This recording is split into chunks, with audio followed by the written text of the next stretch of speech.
ഉത്തര മലബാറിലെ പാമ്പുമേക്കാട്ട് എന്നറിയപ്പെടുന്ന പേരാമ്പ്ര കല്ലൂർക്കാവ് പാമ്പൂരിക്കരുവൻ ഭഗവതി ക്ഷേത്രത്തിലെ വിഷുവിളക്ക് ആറാട്ടുത്സവത്തോടെ മലബാറിലെ ഉത്സവകാലം അവസാനിക്കുകയായി.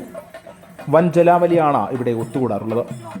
ഇളനീർക്കുല വരവിനോടൊപ്പമുള്ള കുടവരവുകളാണ് ഇവിടെയുള്ള ആകർഷണീയമായ കാഴ്ച. പനയോല കൊണ്ട് കുടയും ഓടമുള കൊണ്ടുള്ള പിടിയും കുരുത്തോലയും പുഷ്പങ്ങളും കൊണ്ടുള്ള തൊങ്ങലുകളും ചേർന്നുണ്ടാക്കുന്ന കുടകളാണ് ക്ഷേത്രത്തിലേക്ക് എഴുന്നള്ളിക്കുന്നത്.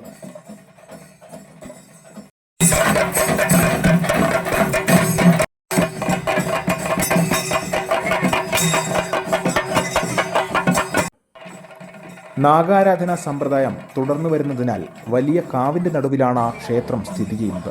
ക്ഷേത്രമേൽക്കൂര ഓലമേഞ്ഞതാണെന്നതും മറ്റൊരു പ്രത്യേകതയാണ്.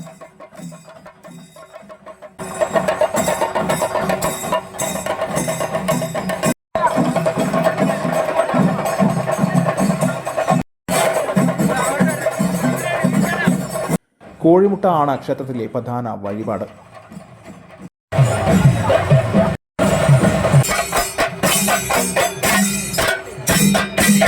മലബാറിലെ ഉത്സവകാലം ആരംഭിക്കുന്നതും ക്ഷേത്രത്തിലെ വൃശ്ചിക മാസത്തിലെ മണ്ഡലകാല വെള്ളാട്ട് മഹോത്സവത്തോടെ ആണ്. മണ്ഡലവിളക്ക് ഉത്സവവും വിഷുവിളക്ക് ഉത്സവവുമാണ് കല്ലൂർക്കാവിലെ പ്രധാന ചടങ്ങുകൾ.